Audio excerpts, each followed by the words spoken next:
a sample space, yes, be a sample space of a random experiment,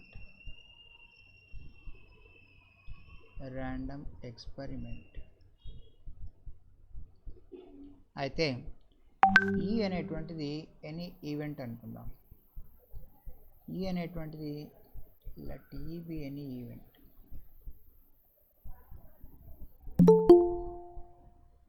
if E is any event, then probability of E is greater than or equal to 0. So ఈ అనేటువంటిది ఏదైనా ఒక event దీంట్లో ఉంది అంటే దాని probability 0 కానీ అంతకంటే ఎక్కువగా ఉంటుంది. First point.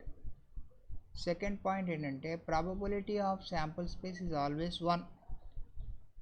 అంటే శాంపుల్ స్పేస్ మొత్తం తీసుకున్నాం అనుకోండి, మొత్తం తీసుకున్నప్పుడు గ్యారంటీగా మనకు ప్రాబబిలిటీ అనేది 1 అవుతుంది. అంటే ఫర్ ఎగ్జాంపుల్ ఒక కాయిన్ వేసామనుకోండి, హెడ్ అయినా పడవచ్చు, టైల్ అయినా పడవచ్చు అనేటువంటిది మనం పెట్టుకున్నట్లయితే గ్యారంటీగా హెడ్ టైల్ ఏదో ఒకటి పడుతుంది కదా. కాబట్టి దాని ప్రాబిలిటీ ఎంత అంటే 1 అన్నమాట. అలా probability of sample space is 1 అని. తర్వాత నెక్స్ట్ ఏంటంటే E1 E2 2 ఈవెంట్స్ అనుకుందాం. E1, E2 are 2 events of sample space S అనుకుంటే, అండ్ ఇంకా ఏమనుకుంటున్నామంటే వీటి గురించి మనం E1 intersection E2 is equal to 5 అనుకుందాం.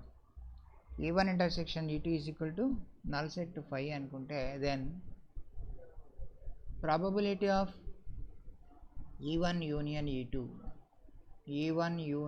E2 ఈజ్ ఈక్వల్ టు ఏమవుతుంది అంటే probability of E1 plus probability of E2 అవుతుంది అనేటువంటిది యాక్సిమ్ ఆఫ్ అడిటివిటీ అంటారు. ఇది ఒక ప్రాపర్టీ అన్నమాట. యాక్సిమ్ ఆఫ్ అడిటివిటీ అంటే ప్రాబబిలిటీలో మనం అడిషన్ అనేటువంటిది ఎలా చేస్తామంటే E1 ఇంటర్సెక్షన్ E2 అనేటువంటివి కామన్గా ఏమీ లేకపోతే ఇంటర్సెక్షన్ ఈజ్ ఈక్వల్ టు 5 అనేకైతే probability of E1 union E2 is equal to probability of E1 plus probability of E2 అనేటువంటి మనం తీసుకోవడం జరుగుతుంది అన్నమాట. Okay. Probability of null set is equal to 0. 5 అంటే నల్ సెట్, దాంట్లో ఏమీ ఎలిమెంట్స్ ఉండవు కాబట్టి దీని ప్రాబిలిటీ ఎంత అంటే 0 అని మనం తీసుకుంటాం. ఓకే. సో ఈ పాయింట్ నోట్ చేసేయండి. Then we go for the important theorem, addition theorem అనేటువంటి చెప్తాను.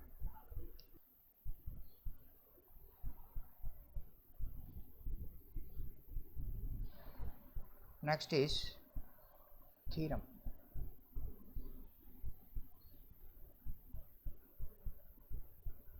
This is very very important theorem. Page number, this is 9.2.11 of page number is 321. దీని పేరు ఏంటంటే addition theorem on probability. Addition theorem on probability. మీరు statement వరకు రాసుకోవచ్చు, నేను చెప్పేది వింటూ రాసుకోవచ్చు. 3 స్టార్లు పెట్టుకోండి. సార్ స్క్రీన్ కనిపించట్లేదా? ఒక్క నిమిషం. కనిపిస్తుంది సార్, స్క్రీన్ కనపడట్లేదు సార్, ఫోటో మాత్రం కనపడుతుంది. ప్రాబబిలిటీ అడిషన్ థీరం అంటారు, లేదా అడిషన్ థీరం అని ప్రాబబిలిటీ అంటారు. స్టేట్మెంట్ ఏంటంటే if E1, E2 are any two events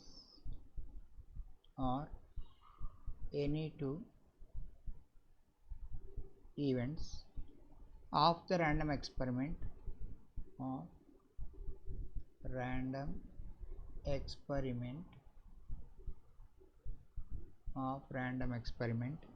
and P is the probability function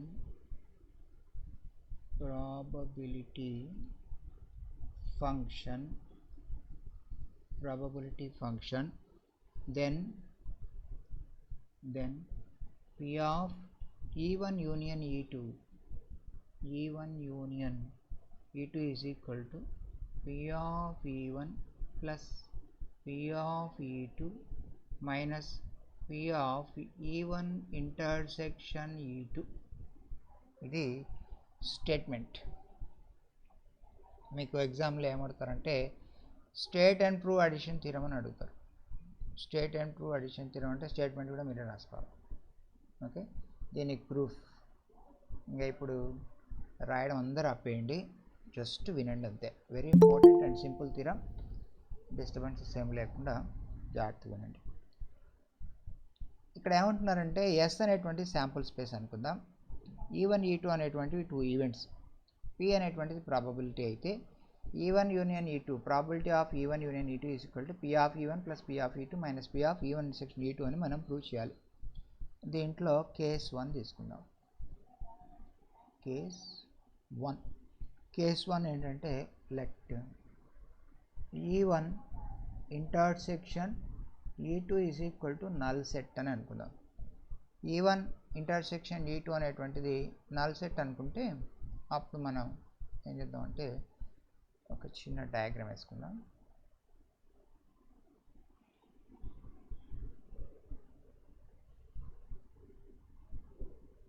E1 అనేటువంటి సెట్ ఇలా ఉంది అనుకుందాం, E2 అనేటువంటి సెట్ అలా ఉంది అనుకుందాం. ఇదేమో E1, ఇదేమో E2. E1కు E2కు కామన్గా ఏ శాంపుల్ పాయింట్ కూడా లేవు, అంటే E1 intersection E2 is equal to 5 అనమాట, నల్ సెట్. ఇలా కనుక ఉన్నప్పుడు మనము ఏం చేసామంటే ఇంతకుముందు ఇప్పుడే ఒక ప్రాపర్టీ అనుకున్నాం కదా, E1 intersection E2 is equal to 5 అనుకుంటే probability of E1 intersection E2 is equal to probability of 5 అవుతుంది. therefore probability of E1 intersection E2 is equal to probability of 5 అవుతుంది. Probability of 5 is equal to అంతా అంటే 0 అనుకున్నాం. Also అది కాకుండా మనం ఇప్పుడే అనుకున్నటువంటి ఒక ప్రాపర్టీ ప్రకారం probability of E1 union E2 is equal to probability of E1 plus probability of E2 అనుకున్నాం కదా, axiom of addition of probability అని. So probability of E1 union E2 is equal to probability of E1 plus probability of E2 అనేటువంటిది మనకున్నటువంటి definition నుంచి వచ్చింది. దీన్ని నేను ఏం రాస్తానంటే probability of E1 plus probability of E2 minus 0 అని రాసుకోవచ్చుగా. So this is equal to P of E1 plus P of E2 minus 0ని P of E1 intersection E2 రాయొచ్చుగా. 0 ప్లస్లో E1 ఇంటర్సెక్షన్ E2 అని రాసుకోవచ్చు, ఎందుకని 0 is equal to P of E1 intersection E2 కాబట్టి. Therefore మనం ప్రూవ్ చేయాలనుకున్నటువంటి వచ్చేసింది. Therefore P of E1 union E2 is equal to P of E1 plus P of E2 minus P of E1 section E2 అనేటువంటి case 1లో prove చేయడం అనేటువంటిది జరిగింది. ఇప్పుడు మనం నెక్స్ట్ కేస్ 2 ప్రూవ్ చేయాలి. దానికి నేను కొంచెం స్పేసింగ్ తీసుకుంటాను ఇట్లా. Okay, now we go for case 2. Case 2 ఏంటి అంటే case 2 E1 intersection E2 E1 intersection E2 is not equal to 5, అంటే 5 కాదు, కామన్గా ఎలిమెంట్స్ ఉండవచ్చు అని అనుకున్నాం. అట్లా ఉన్నప్పుడు మనం ఏం చేస్తామంటే ఒక చిన్న డయాగ్రామ్ వేసుకుందాం.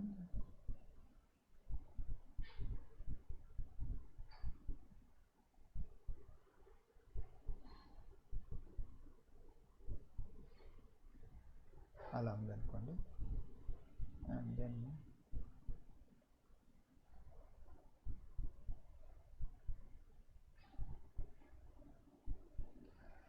సో ఈ మాదిరిగా మనం ఏం చేసామంటే ఇదంతా మొత్తం శాంపుల్ స్పేస్ అనుకుందాం. ఇదేమో E1 అనుకుందాం, ఇదేమో E2 అనుకుందాం. ఇదేంది ఇది అంటే this is E1 intersection E2, రెండిటికి కామన్గా ఉన్నటువంటిది. E1 intersection E2 this is not equal to 5, null set కాదు అని. ఓకే, E1 ఇంటర్సెక్షన్ E2 అనేటువంటిది అది. ఇప్పుడు మనం ఏం కన్సిడర్ చేస్తామంటే ప్రాబబిలిటీ ఆఫ్ E1. ఇప్పుడు E1 యూనియన్ తీసుకుందాం. Consider consider E1 union E2. E1 union E2 అంటే E1లో ఉండవచ్చు, E2లో ఉండవచ్చు, మొత్తం అనమాట. ఇదంతా E1 E2లలో ఎక్కడైనా సరే ఉన్నటువంటి దీన్ని మనం ఏం చెప్పవచ్చు అంటే E1 union E2 minus E1 అని చెప్పొచ్చు. This is equal to E1 union E2 minus E1. E1 అంటే ఏమిటి? ఇదంతా E1, ఇంతవరకు ఇదంతా E1 union E2 minus E1 అంటే ఈ గీతలు కొట్టిన పార్ట్ చూడండి. E2లో నుంచి E1 తీస్తే వచ్చేటువంటిది ఇదంతా కూడా E2 minus E1. Okay, E1 అంటే ఇదంతా E1 union E2 minus E1 అంటే నిలువు గీతల పార్ట్. అందరు బాగా డయాగ్రామ్ చూడాలా మీరు. ఏమి ఇప్పుడు E1 E2 మైనస్ E1 ఈ రెండు డిస్జాయింట్ కదా, అంటే కామన్గా ఏమి లేవు కదా వీటికి. పాయింట్స్ చూడండి, E1లో ఉన్నటువంటివి E2 మైనస్ E1లో ఉన్నటువంటివి ఈ రెంట్లో కామన్గా ఏమి లేవు కదా. అదే రాస్తున్నాను.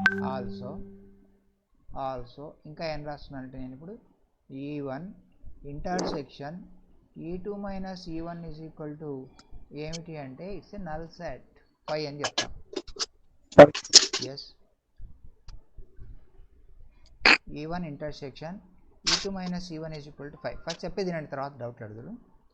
E1 intersection E2 minus E1 is equal to 5 అంటే ఈ రెండింటి ఇంటర్సెక్షన్ నల్ సెట్ కాబట్టి ఈ కేస్ 1 ప్రకారము ప్రాబిలిటీ ఆఫ్ అడిషన్ థీరం మనం అప్లై చేసుకుంటే అడిషన్ యాక్సిమ్ ప్రకారం ఏం కావాలి? Therefore probability of E1 union E2 అనేటువంటిది దేనికి సమానం కావాలంటే probability of E1 union E2 minus E1 అని మనం రాసుకోవచ్చు అనుకున్నాం. ఈ రెండింటి యొక్క ఇంటర్సెక్షన్ ఒక నల్ సెట్ కాబట్టి డిజాయింట్గా ఉన్నాయి కాబట్టి దీన్ని probability of E1 plus probability of E2 minus E1 రాసుకోవచ్చును. దిస్ ఈజ్ ఈక్వేషన్ నెంబర్ 1 అనుకోండి. ఎక్కడి నుంచి వచ్చిందంటే ఫ్రమ్ కేస్ 1 నుంచి మనం ఇలా రాసుకోవచ్చు అని రాసాం. అది ఈక్వేషన్ 1. తర్వాత ఏం చేస్తామంటే కన్సిడర్, ఇప్పుడు మళ్ళీ కన్సిడర్ చేస్తాం. ఏం కన్సిడర్ చేస్తామంటే E2ను కన్సిడర్ చేస్తాను నేను. E2 అంటే ఏంటి? ఇదంతా E2 కదా, ఇదంతా కూడా E2. ఈ E2 నుంచి మనం ఏం చెప్పచ్చు అంటే ఇక్కడ నిలువు గీతలు కొట్టిండేది ఏంటిది? ఇది నిలువు గీతలది ఇక్కడ రాసి చూడండి. ఏంది ఈ నిలువు గీతలది అంటే E2 మైనస్ E1 కదా, ఇది నిలువు గీతలది. E2 minus E1 union E1 section E2 చెప్పచ్చా? E2 is equal to ఏం చెప్తున్నానంటే నేను ఇప్పుడు E2 is equal to E2 minus E1 union E1 intersection E2 అని చెప్తున్నాను. బాగా చూడండి, E2 అనేటువంటి మొత్తం, ఈ మొత్తంలో నుంచి మనం నిలువు గీతల పార్ట్ యూనియన్ చుక్కల పార్ట్ అని చెప్పొచ్చుగా. రెండింటి యూనియన్ తీసుకుంటే E2 రావాలిగా. అంతేకాకుండా అండ్ ఆల్సో ఈ రెండింటికి కామన్గా ఏం లేదు కదా. And also E2 minus E1 intersection E1 intersection E2 is equal to ఏమిటి అంటే null set. They are disjoint sets, కామన్గా ఏమి లేవు కాబట్టి అడిషన్ థీరం ప్రకారం మళ్ళీ ఒకసారి therefore P of E2 is equal to నేను ఏం రాసుకోవచ్చు అంటే P of E2 minus E1 plus P of E1 intersection E2 అని రాయచ్చా? P of E1 intersection E2 అని రాయచ్చు. ఎందుకని మళ్ళీ ఒకసారి కేస్ 1 ప్రకారం వెళ్ళిపోతే అవి డిజైన్ సెట్స్ అయితే రెండింటి డైరెక్ట్గా యాడ్ చేసుకోవచ్చు అనుకున్నాం మనం. ఇవి డిజైన్ సెట్స్ అని మన డయాగ్రామ్ చూసి కనిపిస్తుంది. కాబట్టి దీని నుంచి మనం ఏం చెప్పవచ్చు అంటే therefore P of E2 minus E1 అనేటువంటిది కావాలి అంటే P of E2 minus P of E1 intersection E2 అని చెప్పవచ్చు. This is say equation number 2 అనుకోండి. అంటే ఏం చేశాను, దీన్ని ఇక్కడ ఉంచేసి E2 మైనస్ దాన్ని అటు తీసుకెళ్ళిపోయాను. ఈ టర్మును లెఫ్ట్కి తీసుకెళ్ళిపోయి ఇప్పుడు ఏం చేస్తానంటే E2 minus E1 P of E2 minus E1 తీసుకొచ్చి ఈక్వేషన్ 1లో పెడతాను. Therefore equation 2 in 1. కొంచెం స్పేసింగ్ తీసుకుందాం మళ్ళీ ఇక్కడ, స్పేసింగ్ కన్ఫ్యూజన్ లేకుండా. ఇక్కడికి ఇది కట్టు, ఇక్కడికి దీంట్లో వస్తాం లేదు. ఓకే, ఇలా రాసుకుంటాం. రైట్, ఇప్పుడు దేర్ఫోర్ ఈక్వేషన్ 2ని తీసుకొచ్చి 1లో పెడుతున్నాను. ఈక్వేషన్ 2 in 1 పెడితే ఇక్కడ ఏముంది, P of E1 union E2, P of E1 union E2 is equal to P of E1 plus P of E2 minus E1 plus ఏం రాయాలి, P of E2 minus P of E1 section E2 రాయాలి. కాబట్టి plus P of E2 minus P of E1 intersection E2, అది మనం prove చేసినటువంటిది. Hence proved, hence the theorem is proved. ఇది మనకు ఉన్నటువంటి ప్రాబిలిటీ అడిషన్ థీరమ్ యొక్క ప్రూఫ్ అన్నమాట. Now let us go for the problem, simple problem ఒకటి. Example 1 question ఇస్తున్న ఆన్సర్ మీరు చెప్పాలి. Find the probability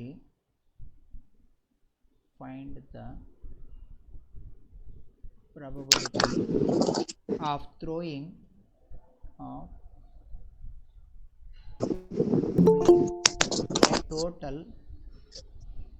a total score of మ్యూట్లో పెట్టుకోండి అందరూ. Total score of 7 with 2 dice. ఇది క్వశ్చన్, దీనికి ఆన్సర్. సో ఇక్కడ 2 dice త్రో చేశారండి. 2 dice త్రో చేస్తే ఏమి, అప్పుడు ఏమని అడుగుతున్నారంటే టోటల్ స్కోర్ 7 వచ్చే ప్రాబిలిటీ ఎంత అని అడుగుతున్నారు. 2 dice త్రో చేసినప్పుడు మనకి ఎన్ని శాంపుల్ పాయింట్స్ ఉంటాయి, ఎవరన్నా చెప్తారా? 6 స్క్వేర్ సార్. మా చైతన్య లక్ష్మి ఈజ్ ప్రెజెంటింగ్ అని వచ్చింది నాకు. చైతన్య లక్ష్మి అంటే 36 ఉంటాయి sir. Chaitanya Lakshmi, stop your presentation.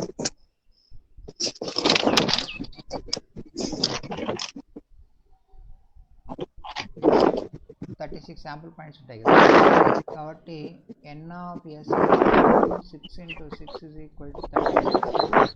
అయితే ఈ అనేటువంటిది event of getting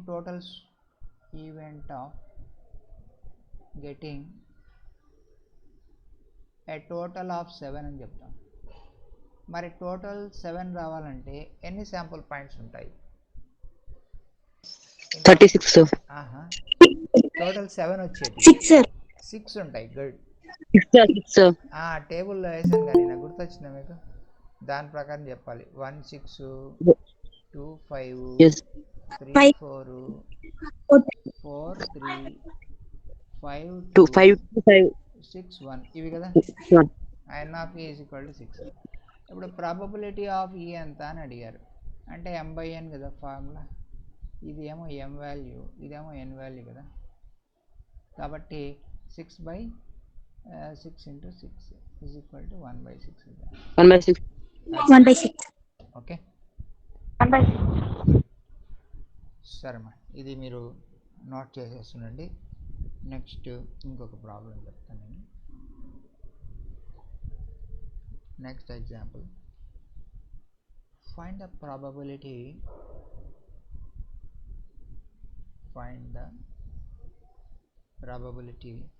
of obtaining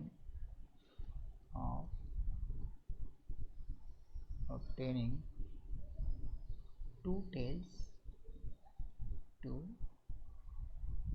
tails and 1 head when 3 coins are tossed. When 3 coins are tossed, 3 coins toss చేసినప్పుడు ఆ ఈవెంట్ యొక్క ప్రాబబిలిటీ ఎంత అంటున్నారు. ఇప్పుడు ఏం చేద్దాం అంటే మనం 3 కాయిన్స్ టాస్ చేస్తే శాంపుల్ స్పేస్ ఏమొస్తుందో చూద్దాం. ఇప్పుడు నంబర్ ఆఫ్ శాంపుల్ పాయింట్స్ ఎన్ని వస్తాయి? 3 కాయిన్స్ టాస్ చేసినప్పుడు 2^3 n కాయిన్స్ అంటే 2n కదా. 3 కాయిన్స్ అంటే 2^3 అంటే 8 రావాలి. ఏమొస్తాయని ఒకసారి మనకు అర్థమయ్యేదానికి రాసుకుందాం. హెచ్ రావచ్చా? ఇలా హెచ్టి రావచ్చా? హెచ్ రావచ్చా? హెచ్టిటి రావచ్చా? తర్వాత టీహెచ్హెచ్ రావచ్చా? టీహెచ్టి రావచ్చా? టీటీహెచ్ రావచ్చా? And T T T. ఈ మొత్తం 8 అయినాయి చూడండి. కాబట్టి N of S is equal to అంత అంటే 8, that's equal to N value. ఇంకప్పుడు ఈవెంట్ ఈని మనం డిఫైన్ చేద్దాం. ఈవెంట్ ఈ ఏమంటున్నారు? అబ్టైనింగ్ 2 T's అండ్ 1 H. 2 T'లు ఉండాలంట, 1 H ఉండాలంట. ఇప్పుడు మీరు నాకు చూసి చెప్పాలి. 2 T'లు 1 H ఉండేవి చెప్పండి. 2 T'లు 1 H ఉండేవి. హెచ్టిటి రాసుకుందామా? 2 T'లు 1 H. టీహెచ్టి రాద్దామా? టీటీహెచ్ రాద్దామా? ఇంకేమైనా ఉంటే చెప్పండి, రాస్తాం. 2 T'లు 1 H, ఇంకేం లేవు, అంతేనా? కాబట్టి ఎన్ ఆఫ్ ఈ ఈజ్ ఈక్వల్ టు ఎంత అంటే 3n. కాబట్టి ప్రాబబిలిటీ ఈజ్ ఈక్వల్ టు ఎంత అంటే ప్రాబబిలిటీ ఆఫ్ ఈ ఈజ్ ఈక్వల్ టు m/n కదా. Formula is equal to 3/8. అర్థమైందా? Probability is equal to 3/8. ఎట్లా అంటే ఇప్పుడు మనకు 3 కాయిన్స్ వేసారు, లేదా ఒక కాయిన్ 3 టైమ్స్ వేసారు, రెండు ఒకటే. 3 కాయిన్స్ ఒకసారి వేసినా, ఒక కాయిన్ 3 టైమ్స్ వేసినా ఒకటే. శాంపుల్ స్పేస్ ఇలా వచ్చింది.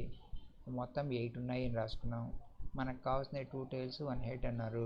2 T'లు 1 H ఉండేటువంటి చూసుకున్నాం. చూసుకుంటే 3 వచ్చాయి. కాబట్టి m is equal to 3, probability is equal to 3/8 అవుతుంది. అర్థమైందా? పై తీసేనా? ఉంచమంటే ఉంచుతా, తీసేయమంటే తీసేస్తా. ఇంతవరకే, అంతవరకు cut. Okay, delete. Next question, next example 3. ఈ లోపల రాసుకుంటున్నామా? నేను క్వశ్చన్ రాస్తాను. A page is opened. A page is opened at random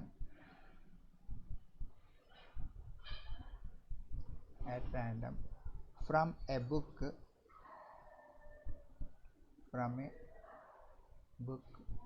containing 200 pages. What is the probability?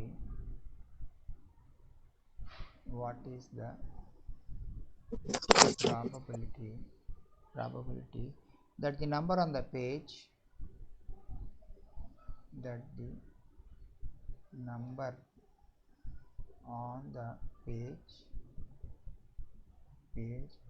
is a perfect square.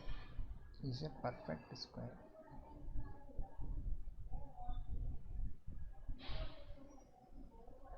Is a perfect square. Any question?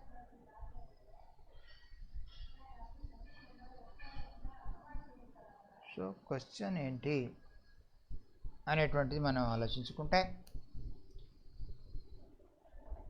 ఒక బుక్లో, వినండి అందరూ, ఒక బుక్లో 200 పేజెస్ ఉన్నాయట. 200 పేజెస్ ఉన్నాయంటే ఎక్కడ స్టార్ట్ అవుతుంది? 1, 2, 3 అలా స్టార్ట్ అయ్యి it will go up to 200. కాబట్టి మనకు శాంపుల్ స్పేస్లో ఎస్ అనేటువంటిది రాసుకుంటే దీంట్లో ఏమేమి ఉన్నాయంటే 1, 2, 3 so on 200 ఉన్నాయి అని నంబర్స్ ఉన్నాయని అర్థం. దీంట్లో నుంచి ఏం చేశారంటే ఒక పేజీని ఓపెన్ చేశారు. A page is open at random from a book నుంచి ఒక పేజ్ అట్లా ఓపెన్ చేశారు. చేస్తే ఏదో ఒక నంబరేగా వచ్చేది, ఒక పేజ్ చూసినప్పుడు ఒక నంబరేగా వచ్చేది. కాబట్టి మనం ఎన్ని రకాలుగా ఒక నంబర్ తీసుకోవచ్చు అంటే 200 C1 వేస్ తీసుకోవచ్చు. దట్స్ ఈక్వల్ టు 200 అని.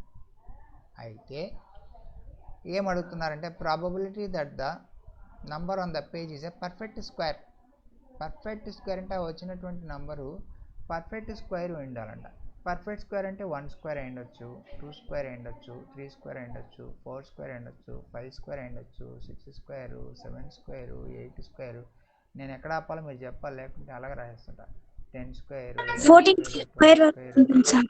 14 స్క్వేర్. 14 స్క్వేర్ ఆపేనా? ఎస్ సార్, ఆపేయాలి సార్. 196 కదా, అందుకని ఆపేయమన్నారు. వెరీ గుడ్, బాగుందమ్మా. 14 స్క్వేర్ ఈజ్ ఈక్వల్ టు 196 కదా. 15 స్క్వేర్ రాస్తే 225 వస్తుంది. 225 పేజ్ అక్కడ లేదు కదా, కాబట్టి 14 స్క్వేర్ దగ్గర ఆపుకోవాలి. కాబట్టి ఇప్పుడు ఎన్ ఆఫ్ ఈ దీంట్లో ఎన్ని ఉన్నాయి ఇట్లాంటివి అంటే 14 ఉన్నాయా మనకు? 1 2 3 4 లెక్క పెట్టిన 14 ఉన్నాయి. కాబట్టి మనకు దీంట్లో నుంచి ఎమ్ ఈజ్ ఈక్వల్ టు అంతా అంటే 14 కదా, ఒక పేజ్ సెలెక్ట్ చేసుకోవడం 14 ఎమ్ అవుతుంది. therefore probability of the event is equal to మనకున్న ఫార్ములా ఏంటి? m/n.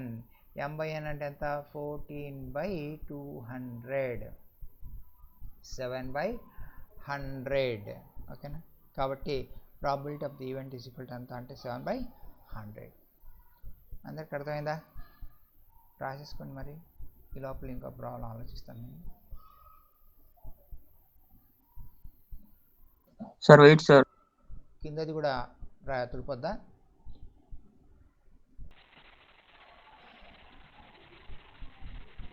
Two dice are rolled. Probability that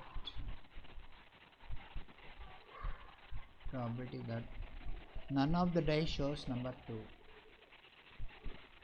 None of the dice shows 2. Which is చేసినారు మీరు. ఇది అవసరం లేదు. None of the dice shows 2.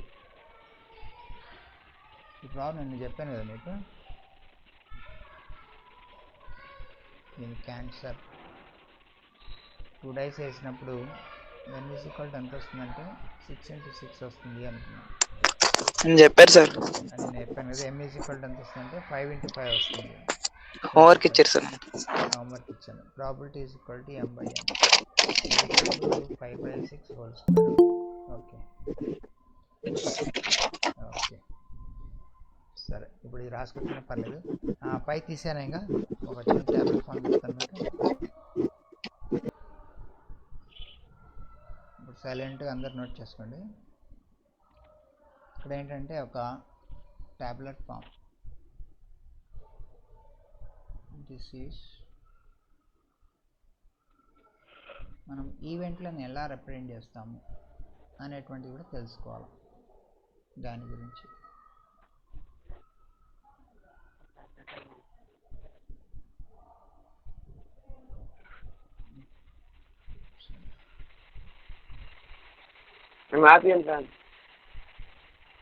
మీరు కూడా డ్రా చేయండి. ఇలా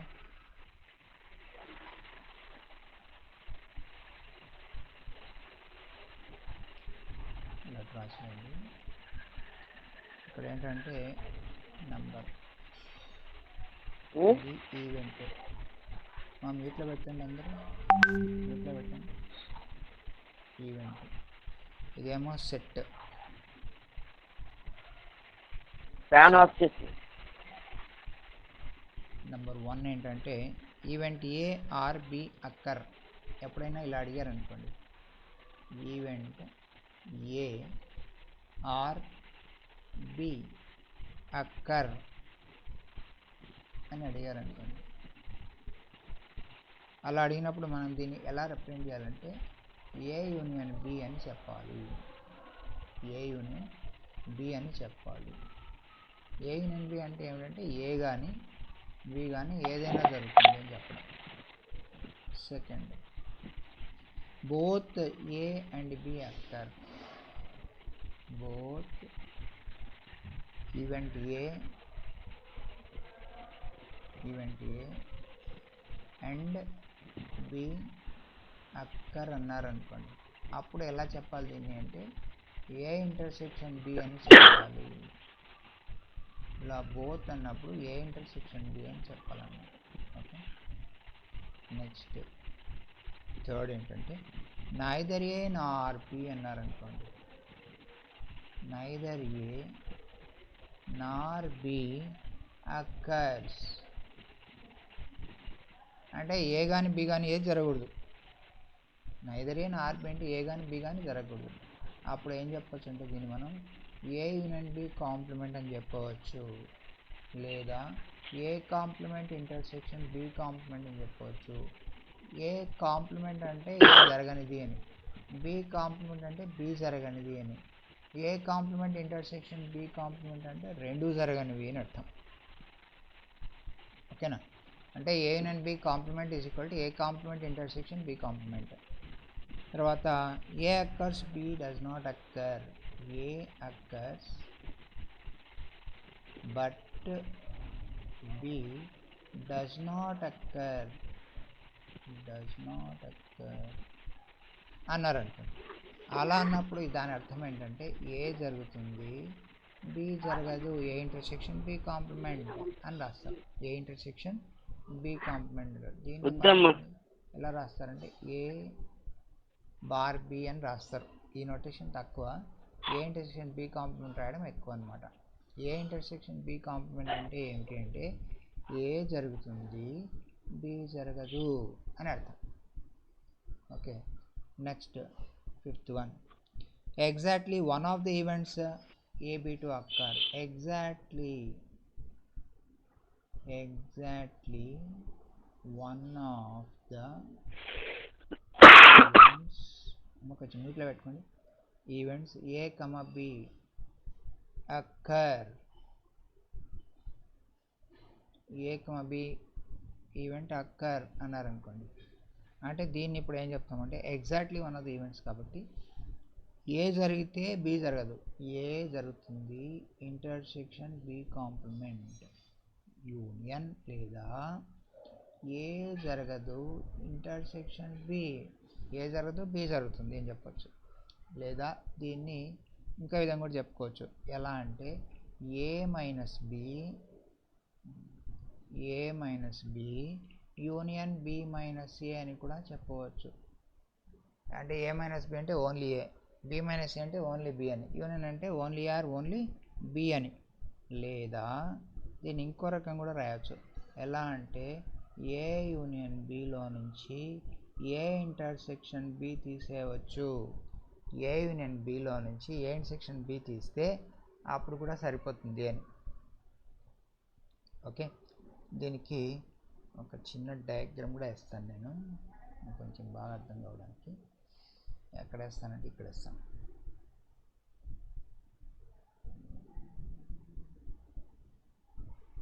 దీన్ని ఇలా రాసుకున్నాను.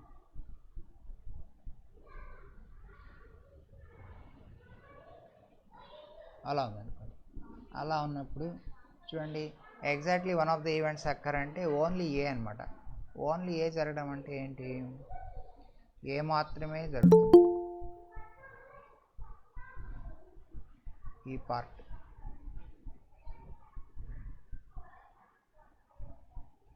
మళ్ళీ ఈ పార్ట్, అది దీన్ని మనం రిప్రజెంట్ చేస్తున్నాం. ఓకే, మిస్ అయిన పార్ట్ ఏంటి అంటే ఇది మిస్ అయింది, ఈ పార్ట్ లేదు. ఓకేనా? ఆ ఏ ఇంటర్సెక్షన్ బి వైట్ గురించి చూసారా, ఆ పార్ట్ లేదు. ఇదేమో దీన్ని మనం ఏం చెప్పొచ్చు అంటే ఇది ఏ అనుకోండి, ఇది ఏ అనుకోండి, ఇది బి అనుకోండి.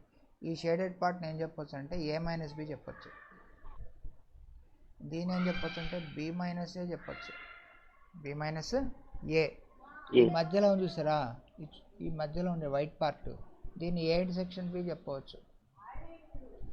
కాబట్టి ఏ ఇంటర్సెక్షన్ బి కాంప్లిమెంట్ అంటే ఏకి లోపల బీకి బయట అంటే ఏ మైనస్ బితో సమానం. This is equal to A minus బిని ఇంకా ఏం రాయొచ్చు అంటే ఏ ఇంటర్సెక్షన్ బి కాంప్లిమెంట్ అని కూడా రాయొచ్చు. ఈ బి మైనస్ ఏం చూసారా, దీన్ని ఏం రాయొచ్చు అంటే బీకి లోపల ఏకి బయట అంటే ఏ కాంప్లిమెంట్ ఇంటర్సెక్షన్ బి అని రాయవచ్చు. కాంప్లిమెంట్ అంటే ఏ కానిది, ఏ కాంప్లిమెంట్ అంటే ఏకి బయట, బి కాంప్లిమెంట్ అంటే బికి బయట అని.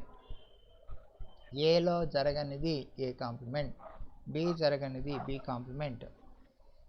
ఓకేనా?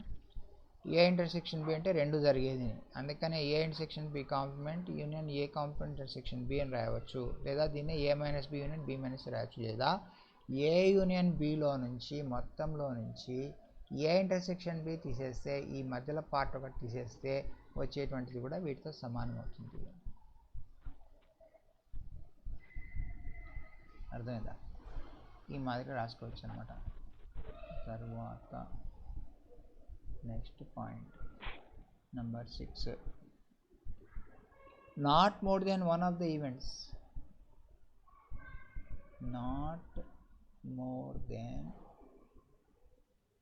not more than one of the events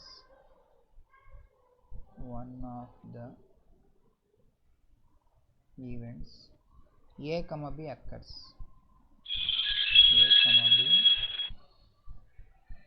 అన్నారు అనుకోండి. Not more than one of the events అంటే ఒకటి కంటే ఎక్కువ జరగదునండి, ఒకటి కంటే ఎక్కువ జరగదని. అప్పుడు ఏంటంటే ఏ జరుగుతుంది బి జరగదు,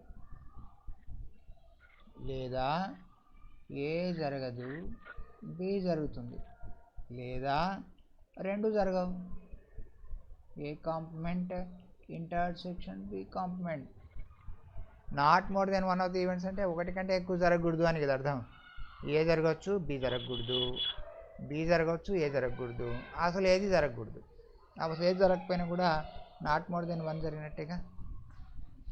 ఓకే, అంటే 0 జరిగినట్టు. ఆ మాదిరి కూడా చెప్పొచ్చు అనమాట. ఏ కాంప్లిమెంట్ ఇంటర్సెక్షన్ బి కాంప్లిమెంట్ అంటే ఏ జరగదు బి కూడా జరగదు అని. ఆ తర్వాత లాస్ట్ వన్ ఏంటంటే 7th point, event B occurs whenever A occurs. Event B occurs whenever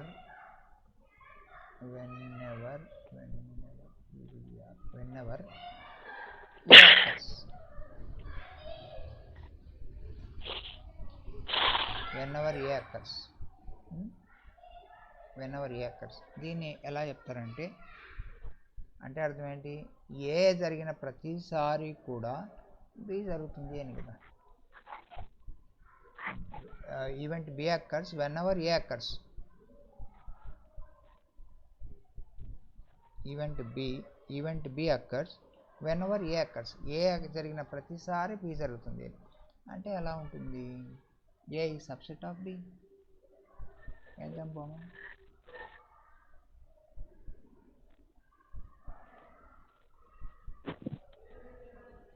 ఇలా ఉందనుకోండి. ఇలా ఉన్నప్పుడు దీన్ని ఏ అంటాను నేను, దీన్ని బి అంటాను. B occurs whenever A occurs. A అనేటువంటిది బిలో భాగం కాబట్టి ఇక్కడ జరిగింది అంటే బి ఆటోమేటిక్ జరిగినట్టేగా. ఇక్కడ జరిగింది అంటే బి జరిగినట్టే, ఎందుకని ఏ ఈ సబ్సెట్ ఆఫ్ బి. ఆ మాదిరిగా అనమాట.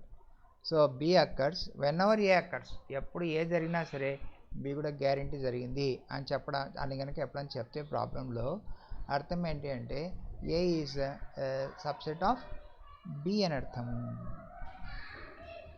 ఓకే, సరే ఇంతవరకు నోట్ చేయండి చెప్తా. ఓకే, నెక్స్ట్ మన పాయింట్ ఏంటంటే అమ్మా, ఒక ఇంట్రెస్టింగ్ పాయింటే, మీకు అందరికీ తెలిసి ఉంటుంది. అందరు మ్యూట్లో ఉండండి. ఫస్ట్ నేను చెప్తా, తర్వాత మీరు ఆన్సర్ చేద్దరు. అలా కీప్ ఇన్ మ్యూట్. మనకు డేటా తీసుకుంటున్నాం దేని గురించి అంటే ప్యాక్ ఆఫ్ కార్డ్స్. ప్యాక్ అంటే మొత్తం 52 కార్డ్స్ ఉంటాయి. Pack is equal to 52 cards. ఈ 52 కార్డ్స్ని మనం ఏం చేస్తామంటే రెండు భాగాలుగా విభజిస్తాం. ఇట్లా రెండు భాగాలుగా విభజించినప్పుడు దీంట్లో ఫస్ట్ పార్ట్ ఇది, దీంట్లో సెకండ్ పార్ట్. ఈ ఫస్ట్ పార్ట్ ఏంటి అంటే రెడ్ కార్డ్స్ అని, సెకండ్ పార్ట్ ఏంటి అంటే బ్లాక్ కార్డ్స్ అని. సో రెడ్ అనేటువంటిది ఒక కేటగిరీ, బ్లాక్ అనేటువంటిది రెండవ కేటగిరీ. ఇది రెడ్, ఇది బ్లాక్ అన్నమాట. ఇప్పుడు వీటిని ఏం చేస్తామంటే మళ్ళీ మనం ఫర్దర్గా రెండు భాగాలుగా విభజిస్తాం.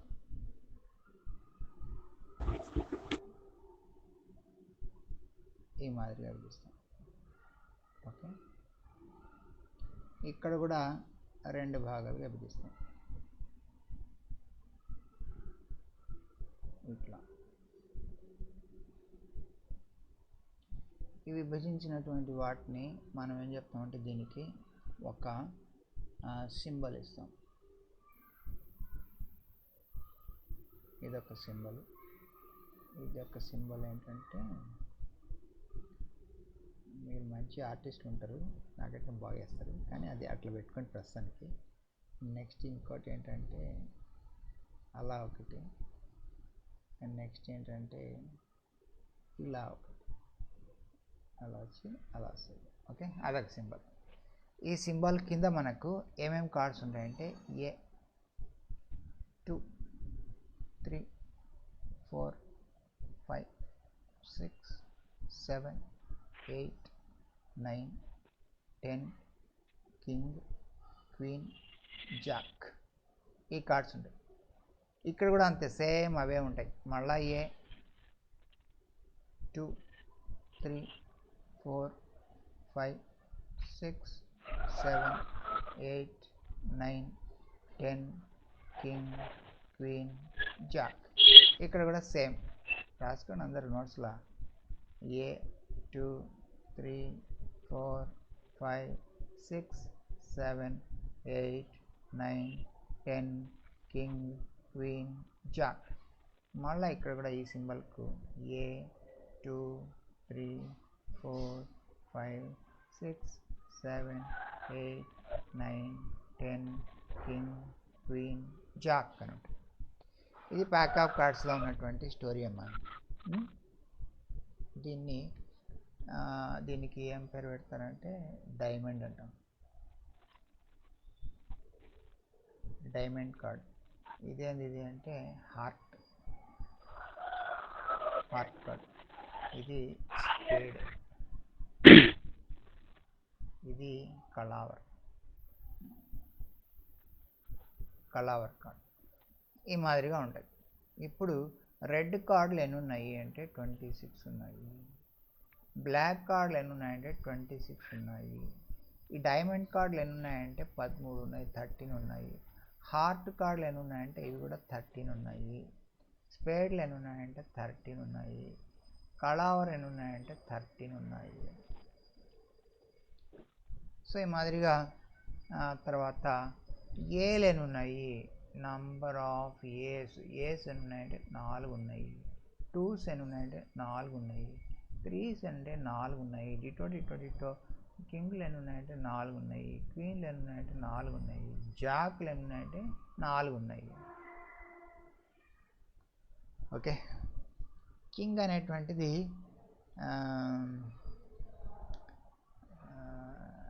మేల్, రాజు. జాక్ అనేటువంటిది మంత్రి, మేల్, మంత్రి అనమాట, మేల్. క్వీన్ అనేటువంటిది ఫీమేల్. ఎందుకు చెప్తున్నానంటే ఇవి కూడా అడుగుతున్నారు, అందుకని చెప్పాల్సి వస్తుంది. మేల్ అంటే మీరు నమ్మాల్సిందే, హిందీ హీరోలు కాకుండా ముస్టాష్ ఉన్నవాళ్ళు అని. ముస్టాష్ అంటే ఏంటి? మీసాలు.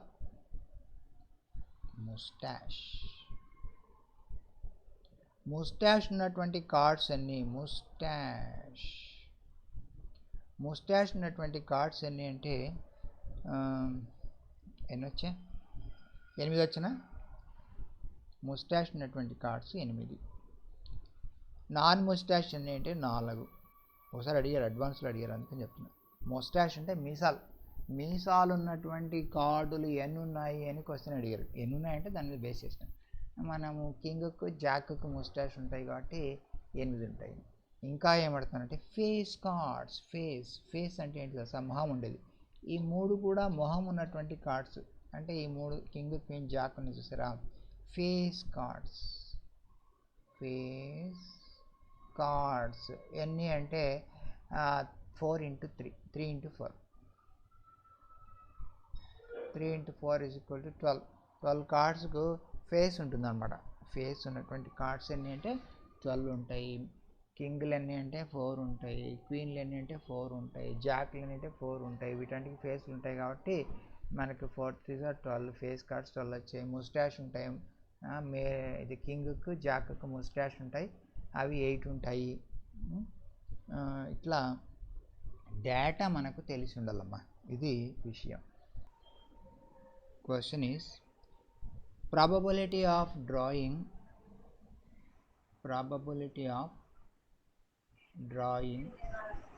సార్ ఫేస్ కార్డ్స్ అంటే ఏంటి సార్? ఫేస్ కార్డ్స్ అంటే ఫేస్ ఉండేటివి. కింగ్కు ఫేస్ ఉంటుంది, క్వీన్కు ఫేస్ ఉంటుంది, జాక్కు ఫేస్ ఉంటుంది, కార్డు మీద ఫేస్ ఉంటుంది, అందుకని వాటిని ఫేస్ కార్డ్స్ అంటారు. Probability of drawing an ace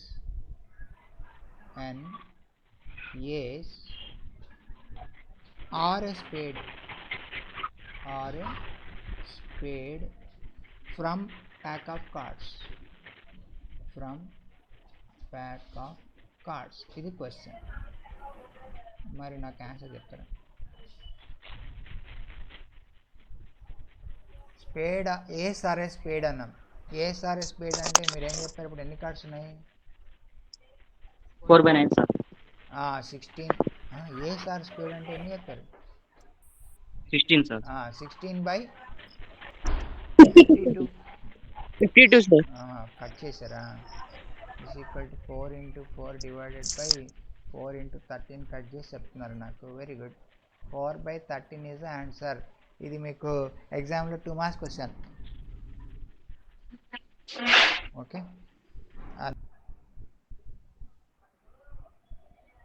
so next ఒక క్వశ్చన్ చెప్పేసి నేను స్టాప్ చేస్తాను.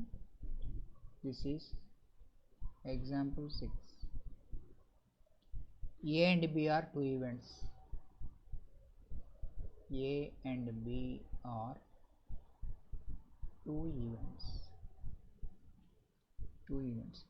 Probability of A is equal to 0.5. Probability of B is equal to 0.4. Probability of A intersection B is equal to 0.3 ఇచ్చారు. Then find the probability that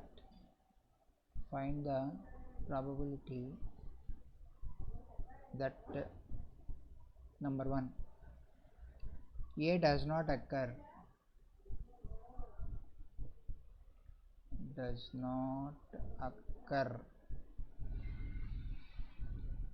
Second one, neither A nor B occurs.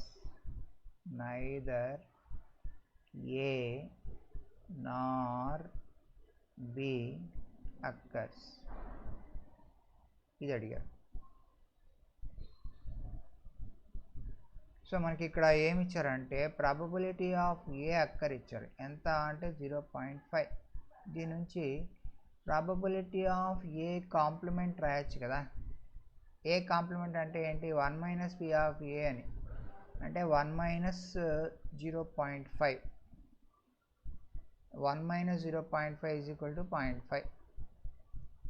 So this is equal to 1 minus 0.5 is equal to 0.5. ఏ అంటే ఏ జరిగేది, ఏ complement అంటే A జరగనిది అని. అలాగే ఇంకా ఏమి ఇచ్చారంటే ప్రాబబిలిటీ ఆఫ్ బి ఇచ్చారు. ప్రాబబిలిటీ ఆఫ్ బి 0.4 ఇచ్చారు.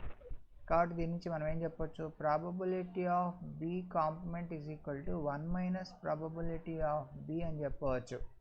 అంటే 1 మైనస్ 0.4 ఈజ్ ఈక్వల్ టు 0.6 అని చెప్పవచ్చు. తర్వాత ఇంకా ఏమంటున్నారు? Both occur probability of A intersection B is equal to 0.3 అన్నారు. అయితే ఇప్పుడు ఏమడిగారంటే మనకు number 1, A does not occur. Probability of A does not occur అన్నారు. డస్ నాట్ అక్కర్ అంటే పి ఆఫ్ ఏ కాంప్లిమెంట్ అనే కదా అర్థం. పి ఆఫ్ ఏ కాంప్లిమెంట్ ఎంత వచ్చింది మనకు? 0.5. ఫస్ట్ అయిపోయింది. రెండోది నైదర్ ఏ నార్ బి అక్కరనర్ కదా, నైదర్ ఏ నార్ బి అక్కరనర్ అంటే రెండోది ఏంటి అంటే ప్రాబబిలిటీ ఆఫ్ నైదర్ ఏ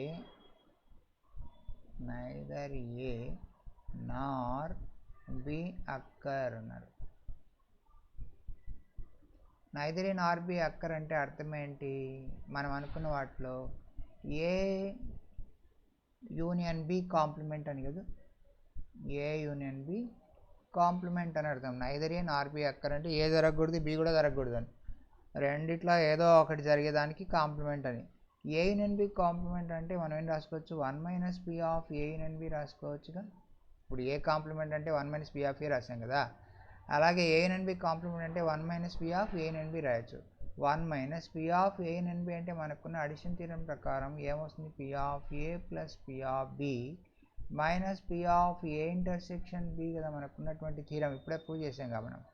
దీని ప్రకారం p ఆఫ్ ఏ అంటే ఎంత వచ్చింది మనకు 0.5 ప్లస్ p ఆఫ్ బి అంటే ఎంత వచ్చింది 0.4 minus p of A intersection B అంటే 0.3 అని వాళ్ళు ఇచ్చారు. 0.5 plus 0.4 is 0.9, 0.9 minus 0.3 is equal to 0.6 అంటే 1 minus 0.6 is equal to ఎంత వస్తుంది 0.4. కాబట్టి మనకు కావాల్సినటువంటి ఆన్సర్ 0.4 అన్నమాట. ఓకే, ఈ మాదిరిగా మనకు ఏదైనా అడిగినప్పుడు మరి నైదర్ ఏ నార్ బి అక్కర్ అంటే ఏమిటి తెలిసిండాలిగా. నైదర్ ఏ నార్ బి అక్కర్ అంటే ఏ బిలలో ఏ రెండు కూడా జరగదునని, అంటే కనీసం ఒక్కటైనా జరిగేదానికి complement, A and B complement. A and B complement is 1 - p of A and B. p of A and B అంటే addition theorem, pa plus pb minus p of A intersection B. Values ఇచ్చారు, substitute చేసాం, simplify చేసుకుంటే మనకు answer వచ్చింది. Okay, ఇది note చేయండి. With this we end this class.